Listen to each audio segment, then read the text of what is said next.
on se retrouve pour ce nouveau vlog. En fait je vais arrêter de dire nouveau vlog parce qu'au final ce sera plus que des vlogs, donc au final on va peut-être arrêter de dire juste ça. Bienvenue dans cette nouvelle vidéo. Aujourd'hui, grosse journée. Je viens de filmer une vidéo qui était un peu spéciale, énormément spéciale pour la chaîne, vous verrez demain, qui va tout chambouler. Voilà, je ne vous en dis pas plus, c'était le spoiler de merde. Aujourd'hui on va à l'ESWC avec Grégoire et Franck. On va aller voir, donc c'est un petit festival en fait sur Bordeaux d'e-sport principalement. J'ai pas mal de trucs à vous montrer aussi que j'ai acheté récemment. Du coup je suis allée faire un peu les soldes, même si tout ce que j'ai acheté n'est pas dans solde. Comme d'habitude, je pense que vous me connaissez à force. J'ai surtout acheté de la beauté en fait récemment. Donc j'avais besoin d'un correcteur et d'une poudre. J'avais lancé un petit appel au secours sur Twitter, vous vous en souvenez sûrement. J'ai pris en compte pas mal de vos conseils, mais j'avoue je suis tombée sur une pub qui m'a donné envie. C'était le nouveau Benefit Boeing. Ça faisait un moment que je voulais tester ce correcteur Boeing. En fait il me faisait de l'œil depuis ouais, bah voilà, un moment forcément. Et je me suis décidée finalement à l'acheter. Donc là c'est le Boeing Airbrush Concealer qui ressemble à ça.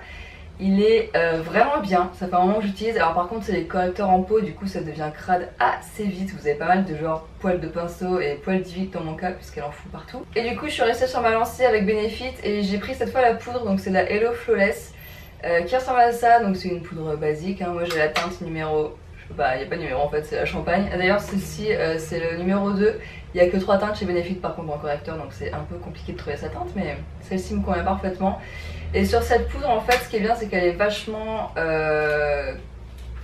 couvrante en fait. Donc vous pouvez l'appliquer soit à l'éponge ou soit au pinceau comme ils fournissent. Bref, moi je l'applique avec un autre pinceau mais ma foi c'est pas mal. Ensuite pour les sourcils j'ai aussi acheté un nouveau truc, je vous l'ai dit, hein, j'ai dévalisé un peu Sephora. J'ai pris le Anastasia Beverly Hills Brow Wiz. Donc vous avez un embout crayon comme ça rétractable, ce qui est vachement pratique, c'est vite de le tailler. Et un petit goupillon comme ça. Et j'ai la teinte, bonne question, taupe. Voilà, ça ressemble un peu au coquette de MAC, donc c'est génial.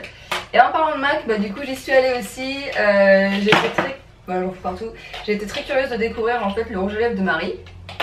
Enjoy Phoenix pour celles qui ne la connaissent pas, même si je pense que tout le monde la connaît. Donc j'ai acheté le rouge à lèvres de Marie qui s'appelle Marie. Voilà. Au début j'étais un peu sceptique parce que la vendeuse de chez MAC me l'a appliqué vraiment avec la truelle, on va pas se mentir, elle m'a fait une couche mais épaisse de ouf. Du coup j'étais un peu en mode la couleur ne me va pas du tout. Mais en fait si la couleur va bien quand on l'applique comme un vrai rouge à lèvres, c'est à dire normalement. Je le porte aujourd'hui et franchement c'est une très jolie couleur, plus dans les beiges par rapport à ce que j'ai l'habitude de porter, je suis plus dans les roses quand même. Je dirais qu'il ressemble un petit peu à Jubilé en fait, mais avec une teinte vraiment beaucoup plus nacrée en fait, ce qui est très joli. Et en fait avec j'ai acheté le crayon à lèvres Soar, si ça se prononce comme ça, donc qui est un rose en fait beaucoup plus foncé que Dervish que j'avais déjà. Et qui va très bien en fait en dessous du rouge à lèvres de Marie, donc voilà, comme ceci que je ne porte pas aujourd'hui. C'était la séquence achat et maintenant on va manger parce qu'il faut qu'on parte vers je sais pas 14 h pour aller à l'ESWC. Du coup en attendant je vais geeker.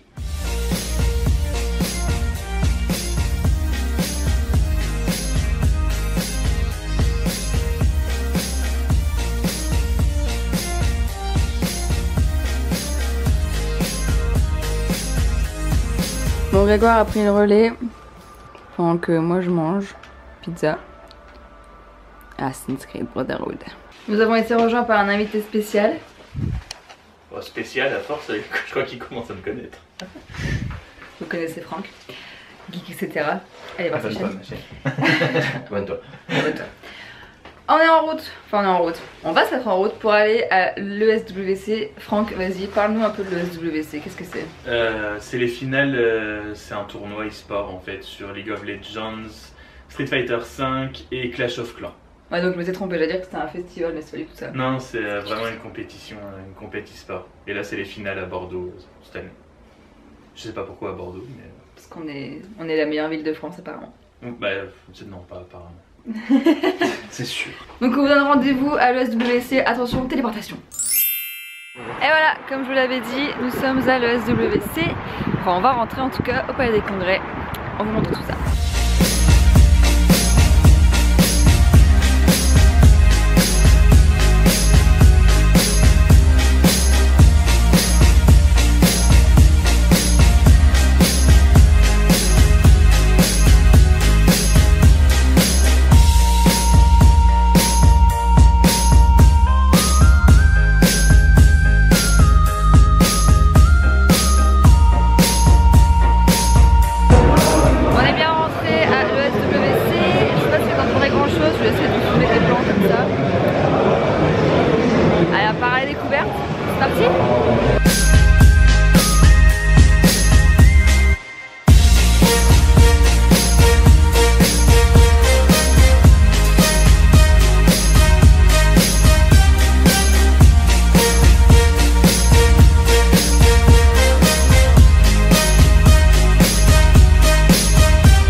Alors on vient de tester en fait le HoloLens, je sais pas trop ce que c'est des lunettes qui ont été développées par Microsoft et c'est en fait pour faire une sorte de réalité virtuelle mais on est dans le monde réel, c'est-à-dire qu'on voit tout à fait devant nous, on voit tout autour, sauf qu'il y a des hologrammes qui apparaissent et des hologrammes qui sont vraiment en face de nous, on peut tourner autour, des hologrammes en 3D et ça peut permettre par exemple pour de la construction ou pour apprendre à bouger certains objets, je sais pas, pour quelqu'un qui va travailler chez Airbus par exemple, il va pouvoir voir en 3D une pièce de moteur et puis pouvoir interagir dessus, la prendre avec ses mains, la faire tourner un petit peu à la Iron Man, voilà.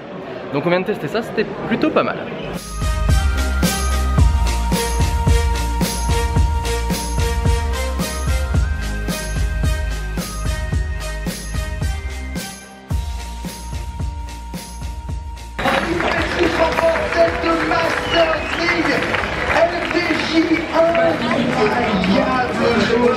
Incroyable, oh là là, c'est beau, génialissime. On vient juste de rentrer à la maison, on a regardé la finale entre, c'était quoi? C'était Infectious et Luffy. Ouais, c'est ça. Qui jouait à Street Fighter du coup, et c'était dans la grande salle de l'ESWC, du Palais des Congrès de Bordeaux. Et c'était juste ouf quoi, enfin c'est ultra prenant en fait comme match. Et du coup c'est vrai que, ouais je sais pas comment expliquer mais c'était ultra prenant quoi, genre la situation se retournait en 2-2, c'était vraiment fou. Donc ça nous a un peu donné envie de geeker j'avoue avec Franck et Grégoire. Du coup on va se faire une petite partie de Left 4 Dead. Pour celles et ceux qui ne connaissent pas le jeu, c'est un jeu apocalyptique où on doit buter des zombies en se rendant d'un point A à un point B. Je pense qu'on va pas faire plus simple, n'est-ce pas hein? Non. Voilà. Donc c'est un bon défouloir ce jeu, vraiment un très bon défouloir. Donc on s'est dit qu'on allait se faire une petite game.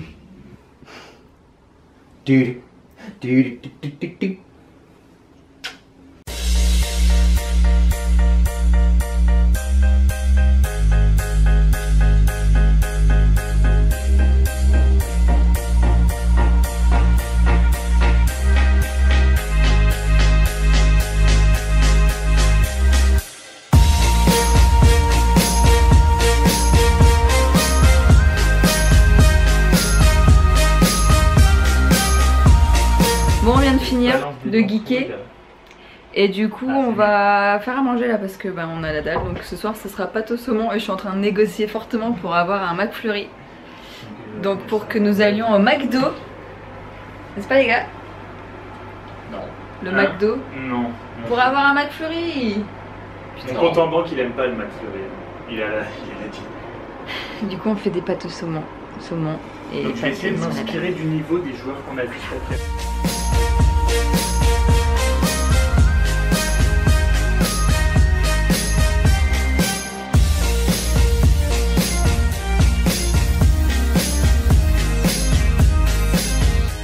On s'est fait livrer à Morino et j'ai pris Inimitable et Stracciatella. Inimitable c'est juste le meilleur parfum de glace du monde. Bon vous serez peut-être pas d'accord avec ça mais c'est Nutella maison et c'est juste trop bon. Avant de vous quitter, comme je vous l'ai promis dans ma vidéo sur ma chaîne principale, enfin sur mon ancienne chaîne principale du coup, je vais vous présenter une chaîne ou un blog dans chaque vlog. Ça fait 5 ans que ce blog existe et c'est un blog mode. Je vous montre ça tout de suite. Donc je voulais vous parler du blog Chicas de la Vista, qui est le blog de mon amie Flora, qui est un blog mode et nail art. Donc elle présente différents looks sur son blog tout simplement, donc qui sont plutôt faciles à porter je trouve. C'est des looks qui sont accessibles pour tout le monde, du coup ça permet bien d'être inspiré en fait, de rechercher. Et puis c'est des looks qui sont facilement trouvables un peu partout, donc c'est vraiment sympa. À chaque fois vous avez le récapitulatif de sa tenue, etc. Donc c'est plutôt pas mal. Et elle fait aussi des nail art trop beaux. J'avais fait une vidéo avec elle sur ma chaîne, sur mon ancienne chaîne du coup. Je vais essayer de vous en trouver un. Où est-ce qu'on a fait? Ah, il y en avait un. Ah non, ça c'est picture, rose pastel, nail art, nail storming, voilà. Là par exemple elle a fait un water marble, donc c'était un test il me semble, un nail storming comme elle appelle ça. Et du coup voilà, si vous avez cherché des idées pour les ongles aussi, c'est vraiment pas mal. Son Pinterest est très bien aussi. Je vous mettrai tous ses réseaux sociaux et tous ses liens dans la barre d'infos pour que vous puissiez aller voir. Voilà pour le vlog de Flora, n'hésitez pas du coup à aller le voir, à lui laisser un commentaire sur deux choses. Nous on va continuer de geeker avec la troupe. N'oubliez pas que demain il y a un meet-up, donc aujourd'hui pour vous, puisque vous verrez sûrement cette vidéo dimanche. Donc voilà, meet-up à 14h au jardin public, on vous donne rendez-vous avec Megan et Manon, donc n'hésitez pas à venir, ça nous ferait super plaisir de vous rencontrer. Et puis écoutez, je vous dis à bientôt, ciao!